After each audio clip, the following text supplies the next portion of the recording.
হোলী গীতেৰে মুখৰিত ডিমুৰ নবুৰকা সত্ৰ।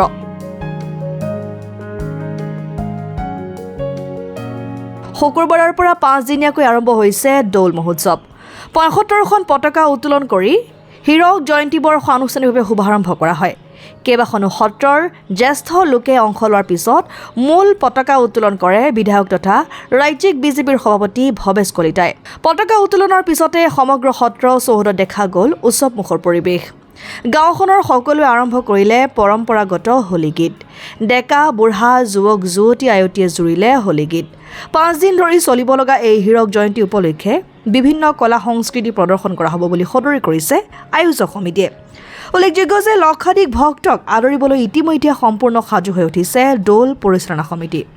বৰ্ণাঢ্য কাৰ্যসূচীৰে নবুৰকা সত্ৰত এই মহাপুৰুষ গুৰুজনাৰ পৰম পবিত্ৰ সত্ৰ, এই সত্ৰত হীৰক জয়ন্তী মহোৎসৱ ভাগি যি দৌল উৎসৱ আছে, দৌল উৎসৱৰ আয়োজন কৰা হৈছে। ইতিমধ্যে প্ৰথম কাৰ্যসূচী ধৰ্মধ্বজা উত্তোলন কৰা হ'ল। লগতে ৭৫ বছৰৰ ইতিহাস আৰু ৭৫ বছৰ স্মৰণ কৰি ৭৫খন ধৰ্মধ্বজা উত্তোলন কৰিছে এই অঞ্চলৰ ৰাইজ, বিশেষকৈ হেলচা, ক্ষুদ্ৰডিমু, পালাৰা, মৈহাটী, আমাৰ ভোকৰদাব, মালৌবাৰী, নসত্ৰ, তাৰপিছতে পুৰণবুৰকা সত্ৰ, এই বৃহত্তৰ অঞ্চলৰ ৰাইজ আহি ইয়াত সমবেত হৈছে। আশা কৰিছোঁ কৃষ্ণ সংস্কৃতিৰে মুখৰিত হৈ, কৃষ্ণ বন্দনাৰ মুখৰিত হৈ এই সমাজখন আগবাঢ়ি যাওক।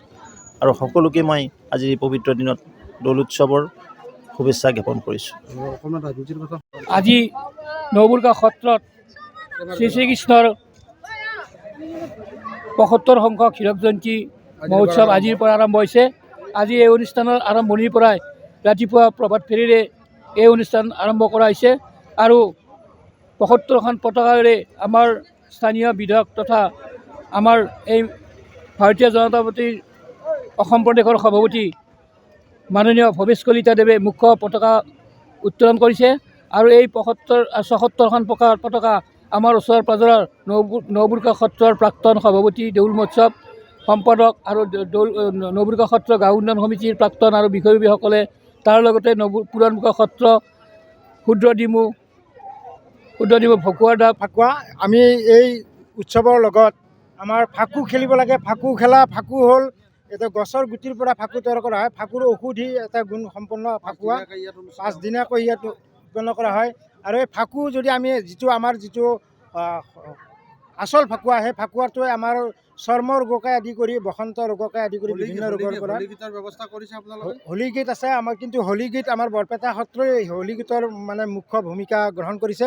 তথাপিতো আমিও যিহেতু বৰপেটা সত্ৰৰে অনুগামী, আমাৰ সত্ৰ নবুৰকা সত্ৰ, গতিকে আমাৰ ইয়াতো চেকা চৰকাকে হ'লেও হোলী গীতৰ চৰ্চা হয়।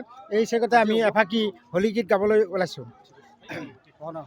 News desk report, Assam time.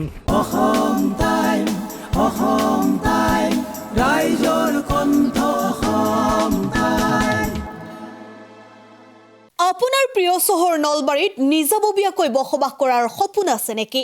চহৰৰ মাজমজিয়াত মাটি কিনি ঘৰ সাজি লোৱাৰ সমস্যাই দেখা দিছে নেকি? সেই সমস্যা এতিয়া আৰু নাই। চহৰৰ মাজমজিয়াত মাটি নিকিনাকৈ নিজে ঘৰ নসজোৱাকৈ এটা বিলাসী ঘৰৰ গৰাকী হ'ব পাৰিব আপুনি। নলবাৰীত প্ৰথমবাৰৰ বাবে সেই সুবিধা আহিছে।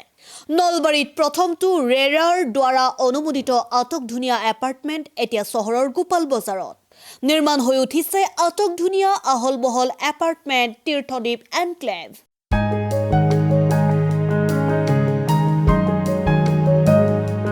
চহৰৰ গোপাল বজাৰৰ DIC পথত নিৰ্মাণ হৈ উঠিছে তীৰ্থদ্বীপ এনক্লেভ এপাৰ্টমেণ্ট।